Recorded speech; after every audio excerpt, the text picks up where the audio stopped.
is the star pitcher for her softball team at Mineola High School and pitches every game. Prior to each game, she throws warm-up pitches for an astounding 30 minutes. I tend to throw for a half hour before a game to make sure everything's working. I will throw about 20 pitches of each pitch, and then I'll go through throwing each one in a rotation, and it'll take me about a half hour to complete it. Coach Dave Radke of Division High School in Levittown opposes the process. 30 to 40 minutes is way too long just to warm up. And it's not like game situations. Once they get in game situation, they bear down a little more, and it's a lot more difficult. And, their muscles get a lot tighter. And right now, they're just throwing to throw. So we're going to extend all the way out, and then wrap all the way around. Then you switch one hand over the other. And we're loosening up that whole way. Emily is one of several pitchers included in a study based on muscle fatigue by pitcher instructor Julie Severio and physical therapist Jeffrey Corbin, whose findings led to muscle fatigue as the main reasons for pitching arm injuries while pitching underhand. This study was really born out of necessity because knowing Julie Severio for quite some time, Julie is the premier pitching coach for softball fast pitch, pitching on the East Coast, if not the country. So with Julie's pitchers, we found throughout time that they were breaking down, getting hurt.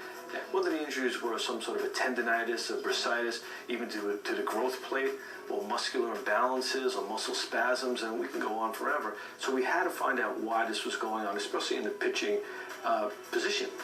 With softball pitchers, girls warming up, there's usually a sequence that we like to develop in terms of, making sure that they don't go into their full motion too quickly, into their full wind-up too quickly.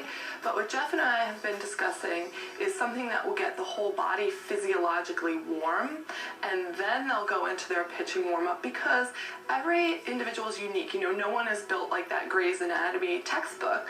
So of course, everybody's warm-up is going to be slightly different, but if we can warm everyone up physiologically, raise that core temperature, you're at such a less risk of injury once that happens. Once you have, your whole body loose, and once you're kind of ready for exercise, we do a lot of dynamic type stretching, and then addressing more specific muscle groups. If you need to, let's say, work on the forearm a little bit more if you're a pitcher, because you're doing this motion constantly. And we address kind of the broader muscle groups, and then get more specific in our warm-ups. Our study found fatigue throughout the entire body. So our pre-test was, we looked at muscle groups of the wrist, elbow, shoulder, hip, and the scapular muscles. And then our post-test was, once the girls were done pitching, within about 7 minutes we were able to post-test them the same exact way we did the pre-test. That's how we found out percent fatigue. I love to do some elephants. This kind of warms up. It's all like trunk rotation, no pun intended there.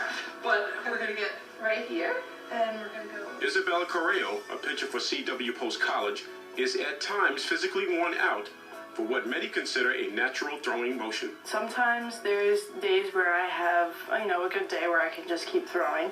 And then there's other times where I've thrown maybe too much in warm-ups, or I've thrown the day before and I come in to throw and they want me to keep pushing, and it's physically exhausting. Your body can give so much. It's technically, it is a natural motion, but then again, it isn't a natural motion for us. You're doing 20 different things with your body at the same time. You're throwing your arm around, you're throwing your legs around, so it gets exhausting. Based on studies, Dr. Corbin suggests a healthy diet, especially on game day. We ask our pitchers as well as our players to eat foods that are good for you, whether they're single ingredient foods. For example, what's in a carrot? Carrot. So we ask them to eat foods that are good for you in terms of nutritional value. We don't always get full compliance, but what we ask is that they try to eat better and better every time. And then it just becomes automatic. So by the time they're done with us, they've already have established good eating habits. For more on the studies of muscle fatigue, go to centralptny.com.